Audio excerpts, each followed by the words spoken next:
es complicado. El consejo más fácil, porque yo creo que es el más acertado, es esfuerzo, no tiene que restar.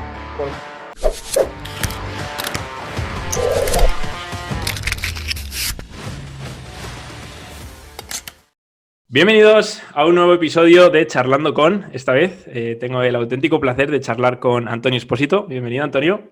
¿Qué tal estás? Muy bien, tío. Encantado de tenerte por aquí. Nos ha costado. Es justo lo que estábamos hablando ahora antes de empezar a grabar, que nos ha costado por unas cosas o por otras. Al final se ha ido atrasando esta charla y cada vez tenía más ganas de llevarla a cabo y de tenerte aquí, tío.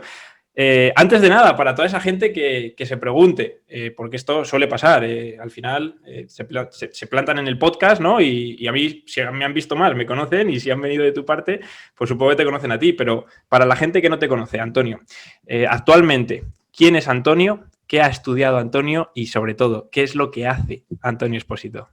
Buenas preguntas. Pues bueno, básicamente Antonio es una persona con mucha pasión por el rendimiento y sobre todo que últimamente lleva unos últimos años con mucha revolución en cuanto al rendimiento.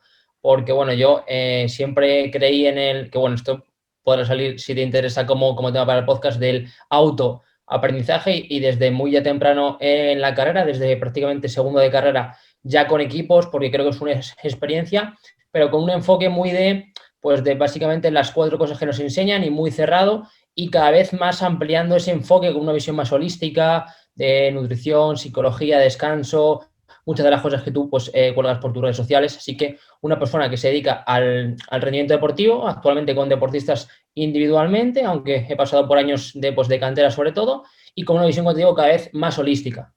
Qué bueno. Sí, al final yo creo que los que nos gusta esto, ¿no? Al final intentamos abarcar y nos damos cuenta, pues, que el rendimiento, por así llamarlo, ¿no? Es mucho más amplio que solamente el entrenar, ¿no? Que al final también entra en juego todo y que para hilar fino hay que tener conocimiento y hay que intentar manejar todas las variables. Es algo pues, que compartes por redes sociales y que desde hace bastante que te sigo y veo tu enfoque. Me gusta muchísimo y por eso de hecho te he traído para que nos lo compartas. Así que vamos ya al grano, vamos a intentar exprimirte en este ratito Vale. y vamos a sacar el primer tema. En tu grupo de Telegram, en una de las publicaciones que lanzaste hace poco, hubo una frase que me impactó mucho y vamos ya de lleno a por ella. Y comentaste que el sprint, ¿vale? Hablando de esa carrera, ¿no? A alta velocidad, a máxima velocidad, podía ser prevención de lesiones, ¿no? Que esto comúnmente la gente, pues hemos tendido a pensar, ¿no? Que para hacer un sprint hay que estar preparados y hay que calentar o hay que enfocarlo para no lesionarse cuando hagas ese sprint. Y de repente llega Antonio y lanza esa frase de el sprint como prevención a lesiones. Y yo me quedé, wow. ¿Nos podrías comentar un poquito tu visión sobre este concepto? A ver, yo creo que es relativamente sencillo y creo que nos hemos complicado mucho a nivel de evidencia científica. Cualquier persona que haya hecho un sprint, yo que por ejemplo estuve compitiendo casi un año en 100 metros lisos, bueno, en pista cubierta 60 y pues ya después 100 metros lisos, en cuanto te tirabas por ciertas circunstancias una semana y media sin hacer cualquier sprint y volvías, tenías unas agujetas, un dolor muscular increíble. Por tanto, te dabas cuenta de que realmente tu actividad requiere o estás realizando, mejor dicho, un gesto, una acción como es el sprint de súper alta intensidad. Por tanto, yo nunca he comparado que los nórdicos sea el trabajo más efectivo, que de hecho, no sé si fue ayer o hace un par de días, compartimos una historia de que todavía se sigue intentando, por ciertas partes a nivel científico, muy cabezón, muy centrado en intentar ver si los nórdicos realmente previenen lesiones, cuando se está demostrando que otro tipo de ejercicios mucho menos agresivos, el sprint porque es lo más específico y ciertos trabajos complementarios es lo que más sentido tiene. Brutal. Yo cuando comentaste esta visión dije, hostias, parece sencillo, ¿no? Cuando lo escuchas, pero llevamos toda la vida pensando al revés. Y llevado a la práctica es que tiene todo el sentido del mundo. No sé por qué, pues esa reflexión, ¿no? Nos cuesta llegar a ella, o en mi caso me ha costado hasta que te he escuchado a ti comentarlo.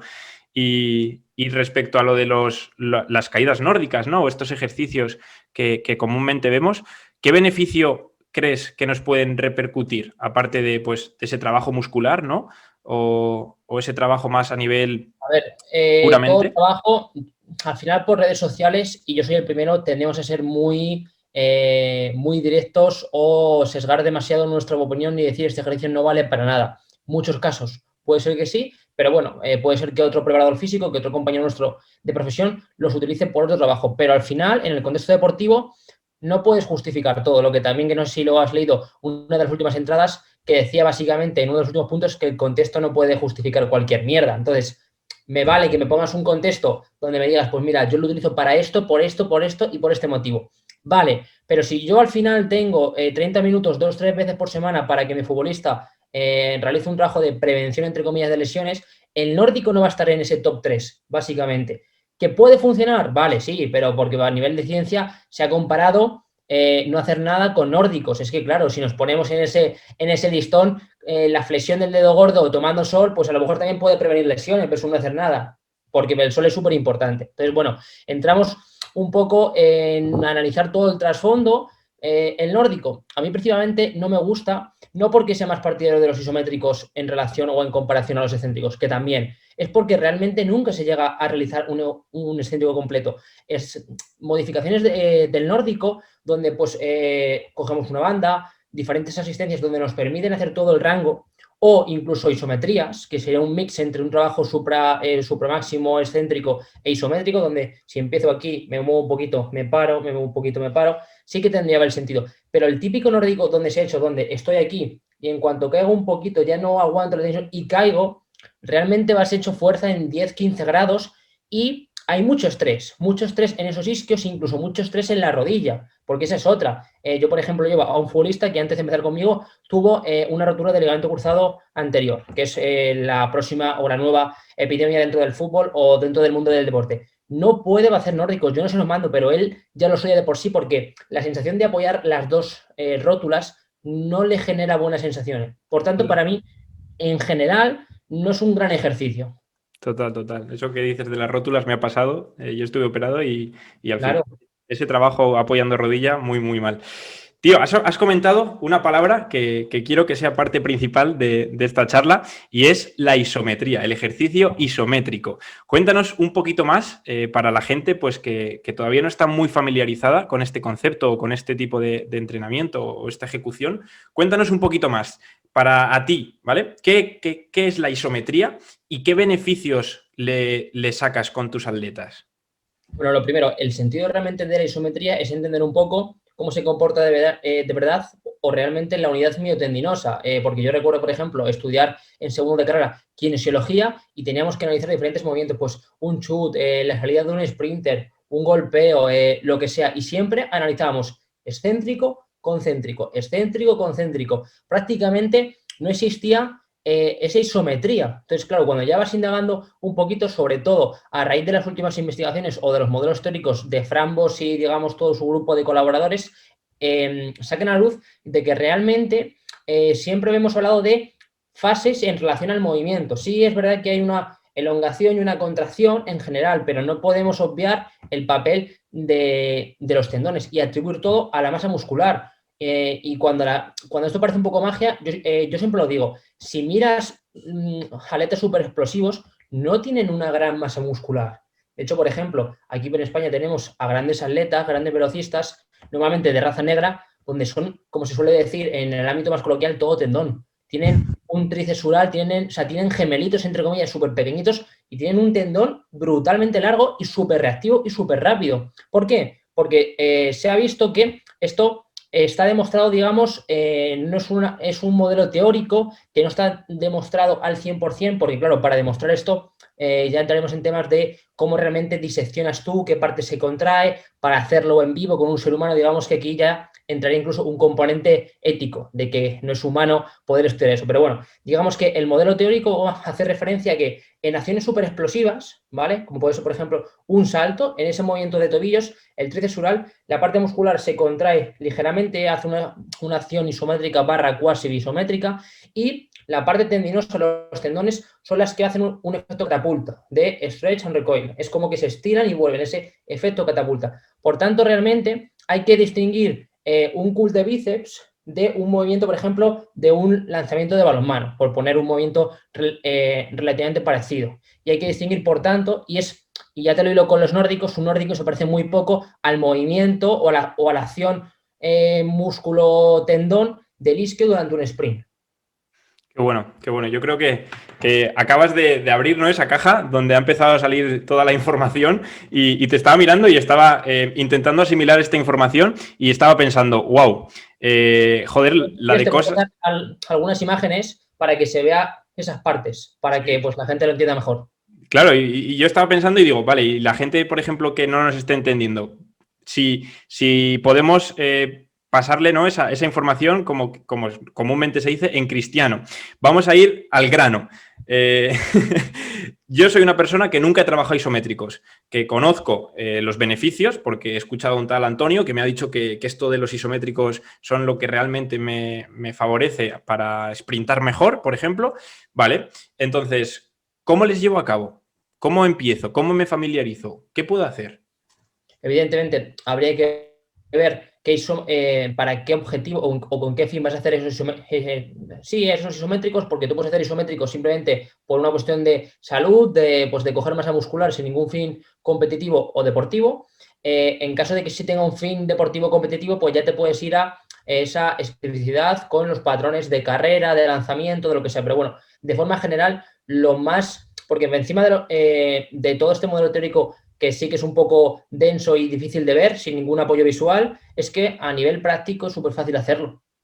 Porque es simplemente, te pones, como yo digo, en sentadilla Ben split o en posición de caballero, en half kneeling, y elevas la rodilla de apoyo. Y ya está. Tienes ahí un isométrico que puede parecer una tontería, pero yo incluso trabajando con deportistas élite de primera división, te das cuenta que no se mantiene más de 6-8 segundos. Empiezan a temblar por una falta de contracción, de control motor en esas posiciones, y ahí es cuando te das cuenta de la importancia de los isométricos y de lo fácil que es aplicarlos, sin carga ni siquiera. Totalmente. Además, doy fe porque yo hace poquito que he empezado a implementar este tipo de ejercicios, incluso el que comentas, el half kneading, que no es más que una zancada, un split squat Una isométrica. chorrada, entre Sí, comillas. sí. Y te das cuenta que dices, joder, incluso he llegado a hacer zancadas con bastante peso y de repente me quito el peso, me quedo isométrico y a los 10 segundos ya parezco un flan. Y ahí dices, wow, ¿por qué cojones este ejercicio me cuesta tanto? Entonces, te lanzo esta pregunta. ¿Por qué una persona que es capaz de hacer 200 kilos en sentadilla, le ponemos a hacer una split, una zancada isométrica, ¿vale? Con el pie de adelante, le despegamos el talón y no es capaz de aguantarnos en esa posición 30 segundos, si realmente es tan fuerte? ¿Por qué? ¿Qué debilidades le encontrarías? Aquí, bueno, dos temas. El primero, que es otro tema que hemos hablado mucho por el canal de Telegram, ya lo sabes tú, la bilateralidad, o sea, para hacer ejercicios bilaterales o monopodales barra unilaterales, y luego definir qué es ser fuerte. Claro, al final es que hay muchas Claro, ahí definiciones de ser está. fuerte. Y yo que, por ejemplo, cada 2-3 meses, pues intento realizar cosas distintas, a lo mejor un mes centrado más en trabajo de carrera, y te crees que estás muy fuerte, pero pasas al siguiente, va a hacer trabajo más de escalada, más de fuerza de agarres, y te das cuenta que estás muy débil, porque tú al final te haces muy fuerte para una cosa. Entonces, yo siempre lo digo, la gente de gimnasio puede estar muy fuerte, tú puedes ver a gente que es relativamente famosa por redes sociales y que puede levantar 300 kilos en sentadilla, peso muerto, me da igual el ejercicio, pero a la hora de correr no saben correr.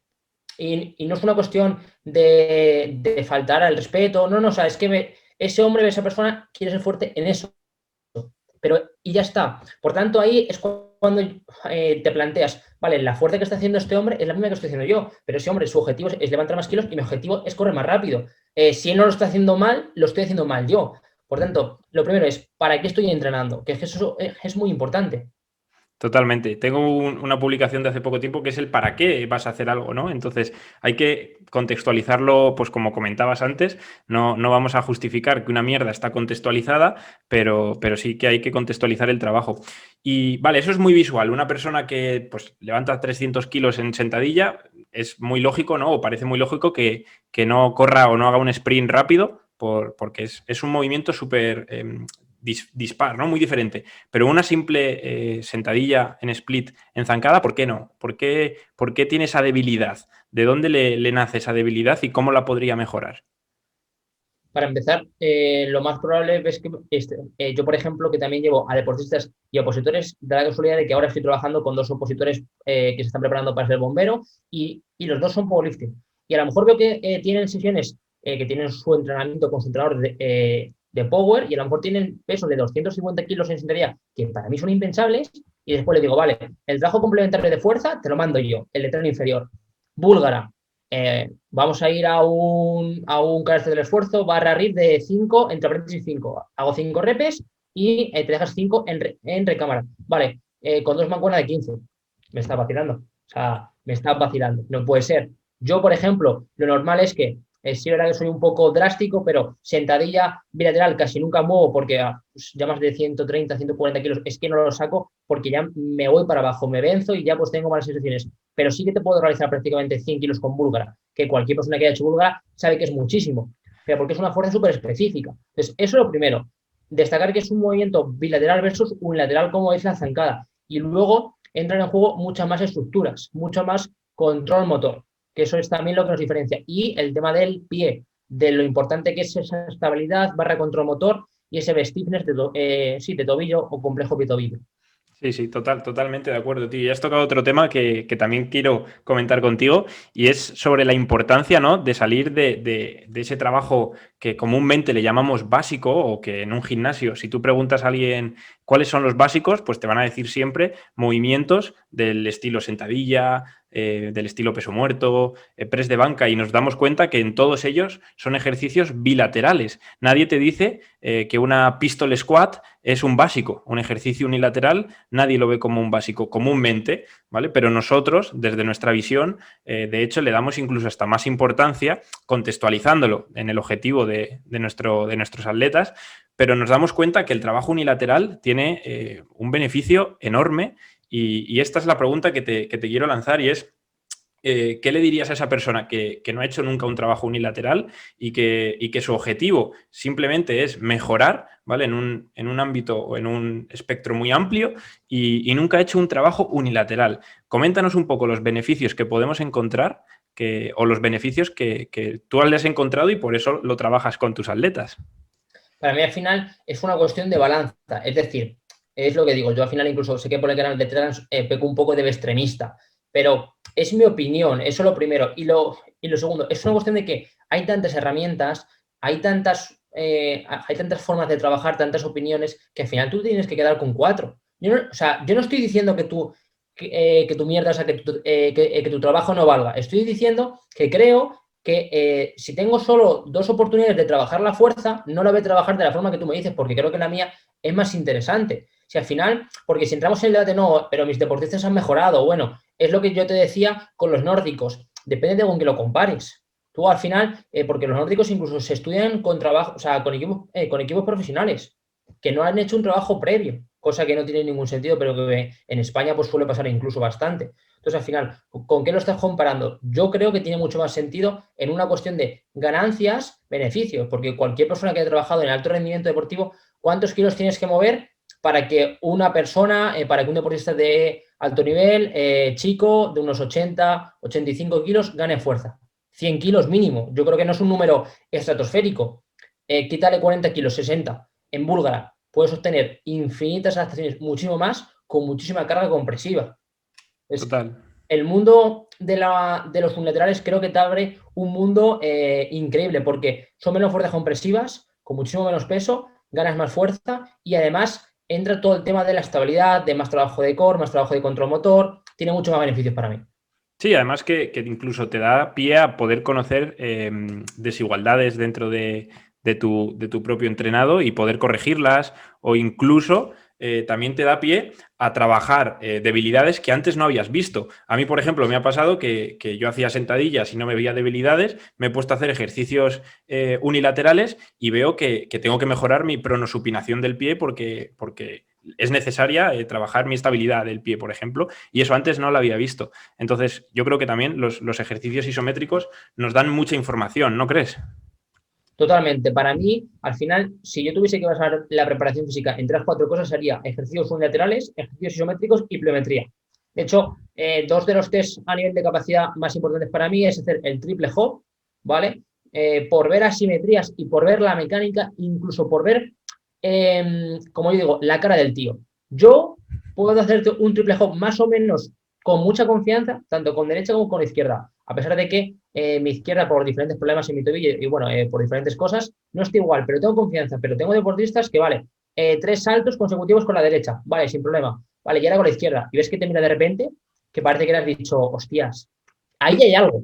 Entonces, ese para mí es un test fundamental, el triple hop, por ver eso incluso a nivel psicológico. Y después, lo que tú comentabas, repes a nivel de sentadilla búlgara, con aproximadamente, depende mucho del contexto, de si es chico o chica, del peso corporal, pero mínimo la mitad de su peso corporal. Y ves que de repente con una pierna te hace el doble que con la otra. Aquí pasa algo.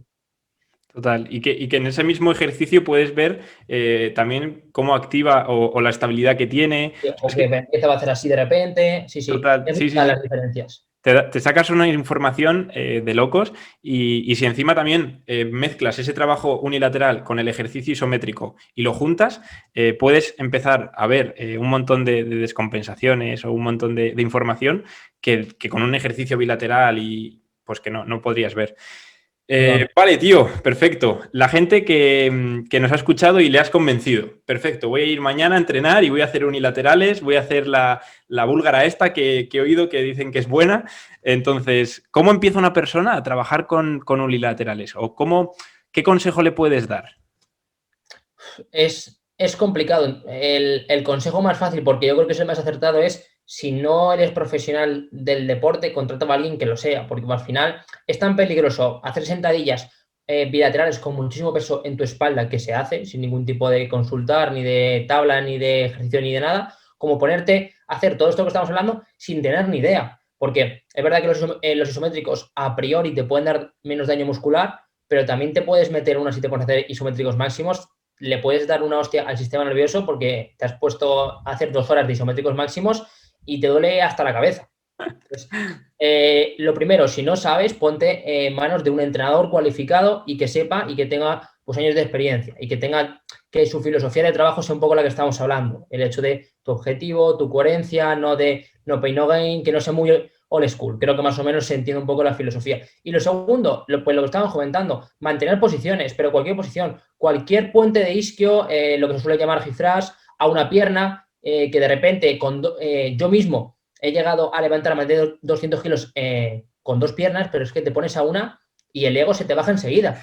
Porque el isquio y el glúteo de repente dicen, pero ¿qué coño está pasando? Es brutal. Entonces, cualquier ejercicio de mantener posiciones a una pierna, sentadilla búlgara, split squat o zancada para atrás, zancadas laterales, rotacionales o incluso también sentadillas a una pierna, como sería pues un skater squat, donde nos mantenemos, que son súper complicadas y sin carga externa prácticamente de inicio. Con eso sería un comienzo brutal. Sí, además con la situación que estamos viviendo actualmente, que cierran gimnasios o que estamos entrenando en casa, es que es la herramienta perfecta para Totalmente. seguir mejorando esos ejercicios isométricos, que no te hace falta nada más que tu cuerpo para hacer un puente de isquio, aguantar unilateral a una pierna y te digo yo que más de un minuto no aguantas, porque nosotros lo hemos No, comprobado, ha sido una bajada de ego, lo que tú decías, es me estaba impensable. riendo porque es que es total, es que es total. Dices, yo pensaba Totalmente. que estaba fuerte. Un segundo paso, ahora que estás hablando de esto de entrenar en casa, por ejemplo, que yo lo mando mucho, el trabajo isométrico, que lo puedes hacer con toallas o con las típicas cinchas de camión, que a lo mejor las pones por debajo del pie, te pones una cuñita y te la pones o a la altura de los hombros, del cuello o a la altura de la rodilla, del muslo. Entonces, desde ahí cierras para que no se pueda mover porque son cinchas bastante gruesas y que por Amazon si ponéis cinchas de camión valen 15, 20 euros y con eso te salen isométricos que son brutales y es que no te mueves. Total, total. No, y es lo que tú dices, es que es literal. Puedes levantar mucho y pensar que estás fuerte, pero en cuanto te pones en ese puente o en cualquier ejercicio de este estilo, donde le metes Es la realidad. ese factor, dices, ¿qué cojones he hecho? Pero esto, ¿no crees que es porque estamos muy acostumbrados a hacer siempre lo mismo o a enfocar siempre de la misma manera? Y nosotros, por ejemplo, pues hemos salido, ¿no? Si le podemos llamar burbuja, hemos salido de esa burbuja y hemos empezado a trabajar de otra manera o a tener una visión distinta. Pero ¿no crees que, pues como que está todo muy abusado en cuanto al trabajo no pain, no gain, a esa fuerza, a esos kilos, como que no se ve más allá? ¿No crees que hay que cambiar bueno, hay que cambiar, no, porque nosotros en verdad estamos cambiándolo o estamos Entiendo lo intentando? que quieres decir. Yo al final tengo dos opiniones muy extremas, incluso, o sea, porque son contrarias, ¿vale? Al ser extremas. Creo que por un lado tenemos muy poca visión crítica, o sea, es muy difícil a mí me resulta muy difícil, quizás porque somos personas muy jóvenes, que tienen muchísimo, o sea, yo espero que nos queden 40 años mínimo de trabajo, sinceramente, porque nos apasiona y yo, o sea, yo siempre lo digo, si a mí me toca la lotería y soy millonario, yo seguiré trabajando. Quizás cambiaría un poquito, pero trabajaría de lo mismo, porque a mí esto me apasiona. Entonces, 40 putos años nos quedan seguro.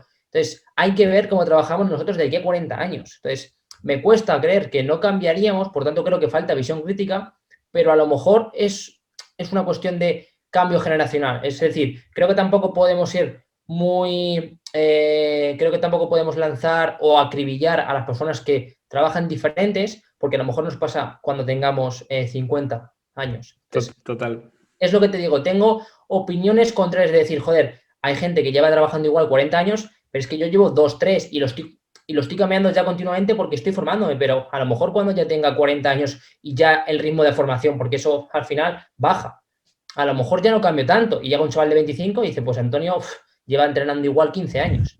Entonces, tengo ahí opiniones contrarias. Dirán, Antonio, el tío ese de los isométricos, el pesado es...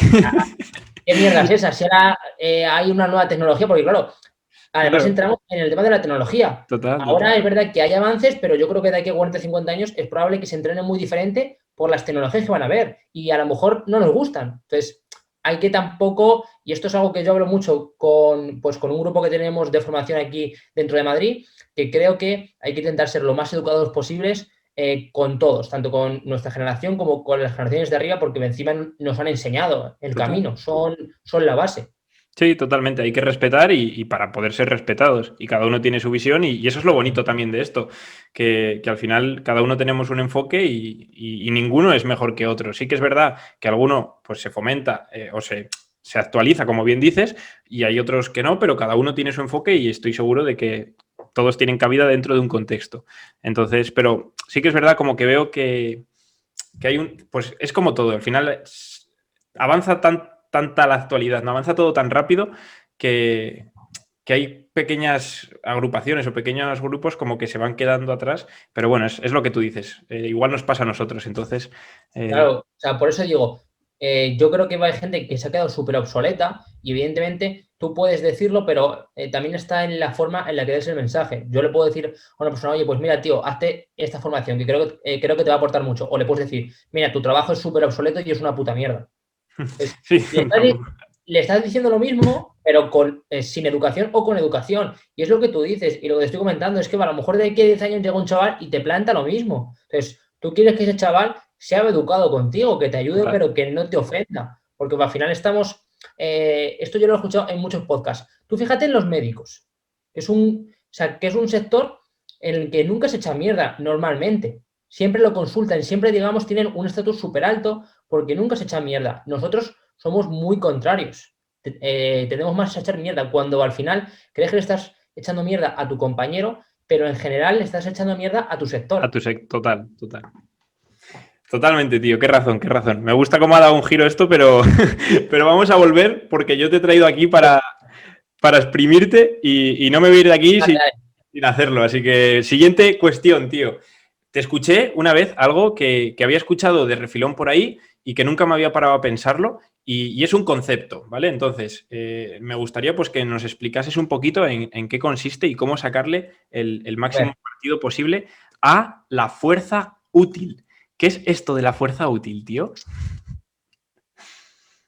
al final depende mucho de a qué te refieres, pero bueno, el concepto más de fuerza útil, bueno, yo la primera vez que lo leí, se lo leí a Vadillo, que es uno de los referentes del entrenamiento, volvemos a lo mismo, máximo respeto. Yo no creo que la forma de trabajar de la metodología de Vadillo sea la más acertada, pero es el tío que ha sentado las bases en España, es el tío que ha hecho los 3 4 libros referencias que todo el mundo se debe de leer y luego ya de ahí vas evolucionando. Por tanto, lo primero, máximo respeto. Entonces, fuerza útil, básicamente, él hacía referencia a la fuerza que tú tienes disponible. Es decir, si tú tienes 300 milisegundos para dar un salto o un sprinter máximo, el tiempo que está en contacto y ahí entra el juego en la clave del complejo pitobillo, de ese stiffness, de esa reactividad, si tú tienes Usain Bolt, te puede incluso bajar de 100 milisegundos, que es nada, que tú hagas mucha fuerza en una sentadilla o es más, en una búlgara, que es unilateral y que me gusta, pero que tardes 2 segundos porque suba súper lento, no va a tener transferencia.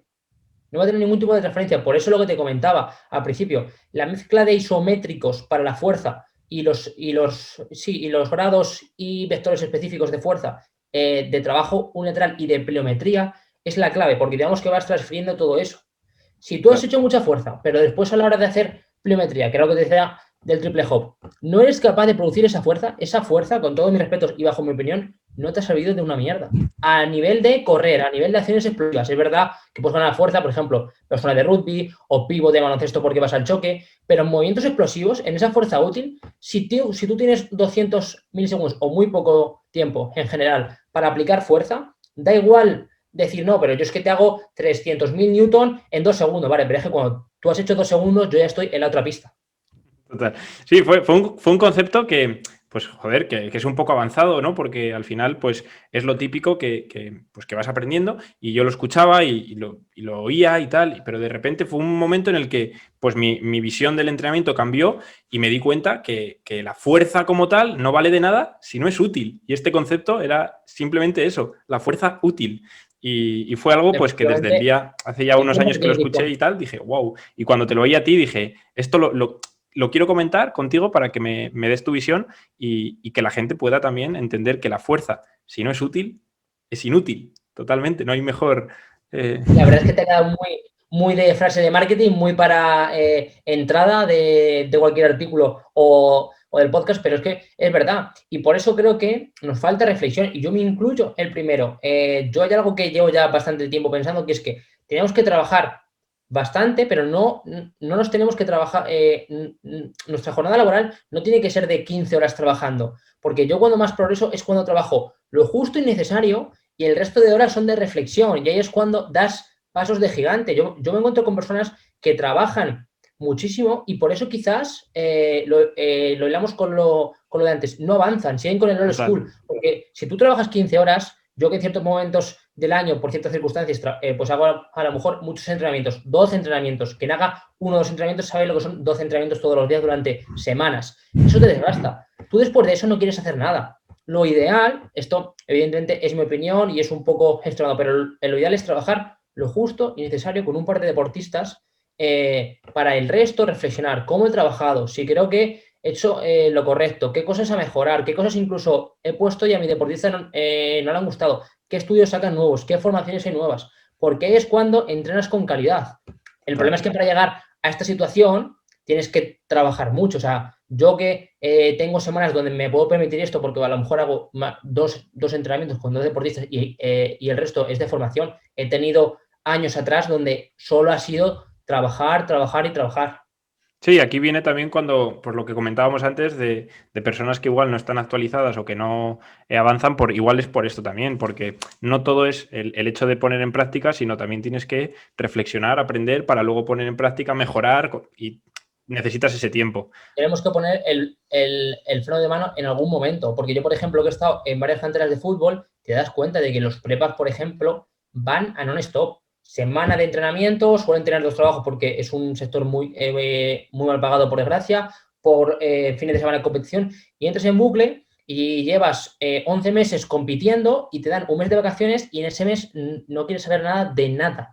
Totalmente. Y a lo mejor llevas así 6 temporadas. Entonces, claro, entras en un bucle en el que tú no te das cuenta, pero de aquí a 6 años, ¿qué has aprendido? Sí, contexto, experiencia, pero ¿te has sentado a leer un libro? No. ¿Por qué? Es que no tengo tiempo. Es que se trabaja demasiado.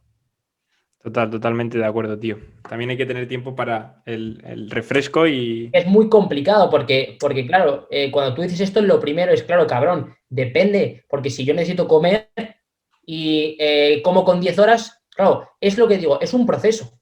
Es un proceso en el que tú al final trazas un plan un poco de vida o un poco de qué es lo que quieres conseguir. Pues yo quiero ser muy bueno en mi sector. Si tú quieres ser muy bueno en tu sector, tienes que estar continuamente aprendiendo. Y para eso tienes que trabajar lo justo y necesario. No digo que no trabajes, digo que tienes que tener tiempo para hacer otras cosas. Totalmente, tío. Reflexión top, la verdad que es totalmente así y es que no hay nada que discutir a ello. 2 últimos temas, tío, tengo por aquí apuntados y ya creo que con esto, joder, la verdad que Está siendo un rato increíble y estamos sacando no solo aprendizajes técnicos, sino también estamos reflexionando. Seguro que hay entrenadores que se pasan a escucharnos y que pueden sacar esa reflexión. Tío, este concepto lo hemos hablado ya y ya estás avisado que te lo iba a preguntar, pero quiero que nos cuentes un poco esto de la tibia positiva. Esto sí que es un concepto que lo he aprendido de ti, que te lo he escuchado a ti, y es algo que ya conocía, pero no le había puesto nombre. Y realmente me flipa el hecho de, pues, de pensar en un concepto o de pensar en un movimiento y ponerle como ese escalón, ¿no? en la tierra y decir, vale, si haces esto, la transferencia a esto va a ser mucho mejor. Y es algo que todos, pues parece lógico, que todos lo sabíamos, o por lo menos lo que me ha pasado a mí, pero hasta que no has llegado tú y has dicho, esto se llama tibia positiva, yo no lo había pensado así. Entonces, coméntanos un poco qué es esto de la tibia positiva. En profesores o en ciertos libros de habla hispana, nunca lo he escuchado. No sé si es porque se da por obvio o porque no simplemente... Claro, es a lo que voy, que igual me explica un poco mal. Es algo obvio, ¿no? Que parece que, pues joder, claro, ¿cómo no lo vas a hacer? Yo, por ejemplo, me meto mucho con el trabajo de los split squat o de las zancadas hacia atrás. Tú lo puedes hacer por un objetivo de desaceleración, pero si tu objetivo principal es por aceleración, lo que no puedes hacer es que estés empujando hacia atrás. Porque, bueno, vamos a explicar qué es lo de posicionamiento de la tibia. Si tenemos aquí, o si esta vez la referencia del tobillo, ¿vale? Del maleolo, y yo estoy mirando para allá, y aquí tengo mi rodilla, esto sería tibia neutra. Si yo llevo la rodilla hacia adelante y sobrepaso la línea, ¿vale? Vertical, sería tibia positiva, o sea, tener así la tibia. Y neutra y negativa. Esto sería este umbral. Evidentemente, tibia positiva es un posicionamiento donde se busca aceleración y tibia negativa es donde se busca desaceleración o redireccionar la fuerza. Por ejemplo, que esto, bueno, ya es un poco más complicado, pero si analizamos el trabajo de un salto cuando yo voy a hacer un mate en un jugador, bueno, sí, en cualquier deportista o en un jugador de baloncesto, si os fijáis, el primer paso es muy de tibia positiva, de aceleración, pero el segundo, como lo que busca es coger aceleración y saltar, salto. Entonces, claro, si yo quiero trabajar la fuerza del primer paso, va a ser con un posicionamiento de la tibia. Si quiero trabajar con el segundo, va a ser con un posicionamiento negativo. Total. Entonces, todo eso hay que saberlo. Entonces, claro, cuando yo, por ejemplo, hacer zancadas atrás, que doy el paso tan atrás que me obligo a ir a una tibia negativa, que incluso me caigo. Eso no tiene ningún sentido, no es una transferencia real. Tibias negativas son para desaceleraciones, para backpedal, que es correr para atrás, y para 4 movimientos. Y como también dicen los compañeros de Athletic Evolution, el split squat que dice Boyle no tiene ningún sentido para la locomoción, porque empuja para atrás. Es totalmente... Evidentemente, lo que decíamos, máximo respeto, porque es uno de los referentes, pero es que empuja para atrás y al final da incluso más problemas a nivel de la rodilla de lo que realmente, o sea, no le veo ningún sentido. Totalmente, tío. Esto fue algo, pues que poco a poco, ¿no? Vas viéndole el sentido y dices, te voy a explicar lo que me pasó a mí, cómo llegué a esta reflexión y por qué es algo que me ha gustado tanto y que quiero, pues eso, compartir en este podcast contigo.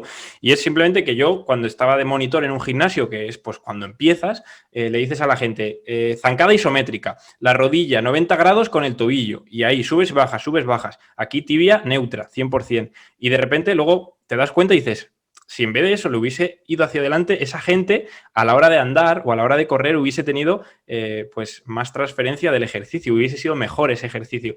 Pero luego lo pensaba y yo de ese ejercicio pasé a zancadas hacia adelante, no, porque tienen impacto zancadas hacia atrás. Es decir, el pie de apoyo le lanzo atrás, bajo y vuelvo. Y luego lo pensaba y digo, joder, si es que encima la estaba luego liando más, ¿sabes? Y fue un poco pues ese choque de decir, joder, si lo lógico es avanzar hacia adelante porque es tu movimiento, ¿por qué nos cuesta tanto llegar a esta, o por qué me ha costado tanto llegar hasta esta reflexión?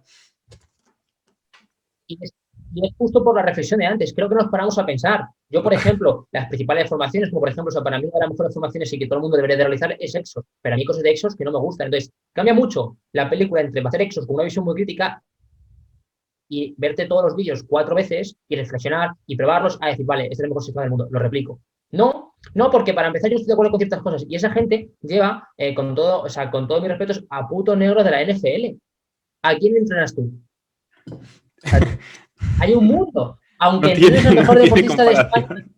fútbol, baloncesto, olvídate, o sea, en algunos vídeos son deportistas de 250 libras que son grandísimos y que corren más que tú, o sea, que son mundos diferentes. Entonces, creo que con los referentes principales pasa mucho eso, que replico. Entonces, claro, yo cuando veía que hacía esa split squat que empujaba para atrás y con un ojo, incluso con este posicionamiento, decía, es que no le veo ese sentido. Y la verdad es que no es un ejercicio que nunca realice, porque realmente la split squat correcta para la aceleración es una zancada para atrás. Entonces, al final se convierte en el mismo movimiento, por tanto, nunca la he realizado. Sí, es eso lo que tú dices, al final ser críticos y pararte a reflexionar. Y yo con este concepto, cuando te lo oí, me paré a reflexionar y dije, la hostia, ¿qué cojones ha pasado aquí? Fue como un clip en plan mental. Claro. Por ejemplo, personas que no están acostumbradas a correr, porque lo de salir en un sprint con tibia negativa es muy difícil en un velocista, porque van corridos, o sea, tienen la chispa, tienen en sus venas, en la sangre, el correr, pero si tú coges a un opositor y a lo mejor tienen, por ejemplo, para la Comunidad de Madrid, los bomberos tienen un 60 y un 300, entonces tienes que salir agachado, tienes que salir en buena posición. Hay gente que no ha corrido en su vida y ves que de repente van con tibia negativa en la salida, que es como poner primera con el freno de mano puesto, o sea, te vas a dar una hostia del copón. Entonces, claro, esos conceptos son importantes ponerlos. Totalmente. No había visto un ejemplo tan bueno en mi vida, te lo juro. A mí me ha pasado de decir, o sea, Total. pero desde fuera esa mecánica, o sea, es de que vas a correr para atrás, ¿dónde vas? Totalmente. Sí. O sea, la gente que no te entiende dirá, ¿por qué se ríe? Si no ha sido tan gracioso, pero la gente que te entiende es que es Los totalmente propios, así. Es que es como un típico chiste, ¿no? De que nada más entiende tu contexto. Total. Y tío, Antonio, último tema. Hemos llegado hasta aquí, hasta el final. Creo que hemos tocado un montón de cosas chulas, interesantes. Pero también te escuché esta frase. Quiero que termines contándonos un poco, pues, lo que piensas sobre esto. Y con esto cerremos el episodio. Y es, una vez dijiste, fuerza como medio, no como fin. Al final creo que se resume con todo lo que hemos hablado del podcast. O sea, es muy sencillo, incluso formaciones donde, pues Exos, que es muy partidario de sobrecargar mucho la espalda, como digo, el fútbol americano tiene unas demandas, el rugby tiene unas, ciertas posiciones donde hay mucho forcejeo, pivot y demás, pueden tener cierta justificación, pero lo normal, yo por ejemplo, que ahora este año estoy trabajando con muchas chicas de fútbol de primera división, pero que son chicas muy delgaditas, que no pesan mucho, a la hora de meter carga, no es lo idóneo que le pongas con 100 kilos porque no se encuentran cómodas a nivel psicológico, no están bien, sobrecargan muchísimo su tronco. Por tanto, al final, la fuerza no tiene que restar. Por mucho que te vayas al libro generales de no, se empieza bilateral y se termina con unilateral. Y estos son los porcentajes, se empieza con el 60, se va hasta el 100. Es que eso todo el mundo lo tiene que aprender y es la teoría, pero es la teoría para una persona que a lo mejor se quiere poner fuerte de forma general. Pero cuando entra el caso del rendimiento deportivo es que cada deportista es un mundo. Entonces, tú no puedes aplicar esa teoría básica y general, que incluso puede ser debatible para una persona de a pie de salud, pero bueno, vamos a decir que son las bases del entrenamiento generales y que muchas de ellas se han construido, por ejemplo, las de Vadillo, a partir de la halterofilia. Entonces, claro, es que es otro mundo, es un deporte que es muy aislado en cuanto a sus características, porque su fin y su medio es el mismo. O sea, entrenan haciendo pesas porque la competición es levantar kilos. Entonces, eso no lo puedes comparar. El otro día escuchaba un podcast de que las sentadillas profundas no son lesivas porque donde menos incidencia lesional a nivel de rodillas es en la halterofilia y yo decía, esto lo pensaba, por supuesto, o sea, una mentira brutal. Lesiones a nivel agudos en el momento no, pero yo conozco a muchos halterófilos y están jodidísimos de las rodillas. Entonces, Por el rango. claro, o sea, de hecho, por ejemplo, Lidia Valentí no hace sentadillas frontales. ¿Por qué? Porque se jode la rodilla y se jode en la zona lumbar, que lo escuché en una entrevista. Y mira que es de su propio deporte. Entonces, busques alternativas. Entonces, cuando haces cualquier deporte, la fuerza tiene que sumar, no que restar. Yo no puedo dejar a mi deportista con dolor lumbar por hacer sentadillas porque después va para el choque, tiene que saltar, tiene que cambiar de dirección. Entonces, yo siempre lo tengo claro. Cuando intento experimentar, primero lo pruebo yo. Y si me gusta, lo meto en pequeñas dosis y le digo al deportista, esto está en beta, ¿vale? Y él ya sabe que beta es que tiene total potestad para decirme sí, no, o vamos a cambiarlo, para que más o menos implementarlo. Y digo esto del entreno como, pues a lo mejor, oye, he encontrado, es una chorrada, pero una aplicación para meditar. A mí me ha gustado, versión beta, tú me dices. Entonces, todo lo que yo le doy al deportista se tiene que adaptar. Si genera rechazo, no me vale. Totalmente. Y algo súper top que has comentado, que las bases, ¿no? Para un público general son esas, y luego has matizado, bueno, igual ya nos estamos dando cuenta que tampoco tienen por qué ser para un público general, y es por eso, porque se basan en algo que también puedes conseguir con otro tipo de trabajo, y que además de conseguir lo que estabas consiguiendo antes, estás consiguiendo más cosas.